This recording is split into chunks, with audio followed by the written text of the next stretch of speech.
রাতের সদরঘাট। নৌযান আসা যাওয়া করছে, চারপাশে মানুষের ব্যস্ততা ধীরে ধীরে কমে আসছে, অথচ ফুটপাত, টার্মিনাল কিংবা ঘাটের আশেপাশে শুরু হচ্ছে অন্য এক রাতের গল্প। দিনের ব্যস্ততা শেষে যখন নগরীর অধিকাংশ মানুষ ফিরে যান আপন ঠিকানায়, তখনও সদরঘাটের এসব প্রান্তে থেকে যায় কিছু মানুষ। কারো ঠিকানা ফুটপাত, কারো ঘাটের সিঁড়ি। রাত নামলেই তাদের শুরু হয় নিরাপদ একটি জায়গা খোঁজার সংগ্রাম।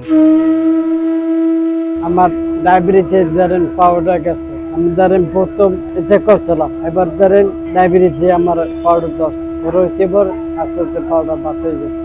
আমি বসে বসে চাইতো পাও যদি বানাইতে পারতাম তো সাহায্য করতে, এতে একটু ভালো হয়। বউ কইতে তোমার লাগে আমি থাকতো না, বাপ দিকে না, বাই হচ্ছে কেন।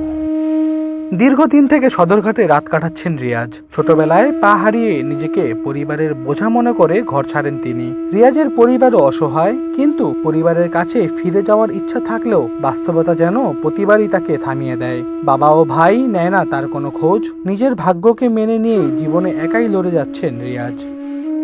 আমি 18 বছর ধরে ফ্যামিলি ছাড়া, আমার ফ্যামিলি মারা গেছে, বাড়িঘর ছাড়া, বাড়িঘর কেউ না, ছেলে মেয়ে। আপনার বাড়িঘর কম্বল গায়ে দেন, আপনার রাস্তাঘাট কি করুন, ওই ছালা গায়ে দিয়ে ওই গায়ে দিয়া কোনো মতন কাটে। আর বর্তমান কিছুদিন ধরে একবেলা খাওয়ায়, ভালো কাজে উঠে যা চাই সেই বুঝি করতে, ভালো নেই মন্দ নেই, যা চাই। রিয়াজের মতোই সদরঘাটে বাস করছেন 60 বছর বয়সী কালাচান মিয়া। 17-18 বছর থেকে পরিবার ছেড়ে একা বসবাস করছেন কালাচান মিয়া। কষ্ট করে থাকেন এই সদরঘাটের ফুটপাতে।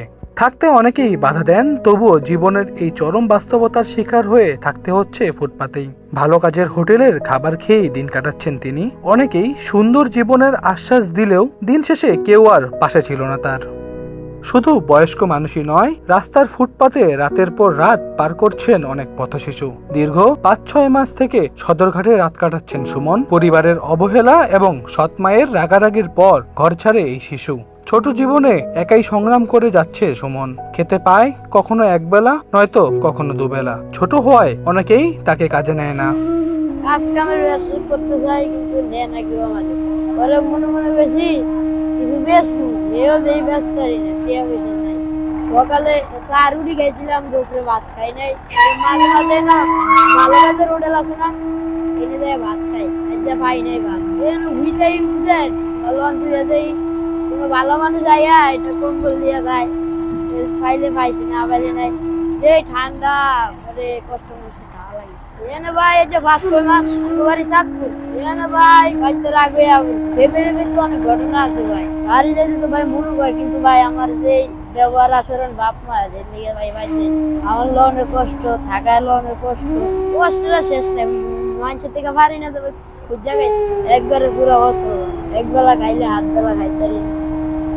একটি রাত কখনো কারো কাছে কেবল কয়েক ঘন্টার ঘুম, কিন্তু কালাচান কিংবা রিয়াজের মতো মানুষের কাছে রাত মানেই নিরাপদ একটি জায়গা খোঁজা, মাথার নিচে কিছু দেওয়ার ব্যবস্থা করা, আর পরদিন নতুন করে জীবন যুদ্ধে নামার প্রস্তুতি নেওয়া।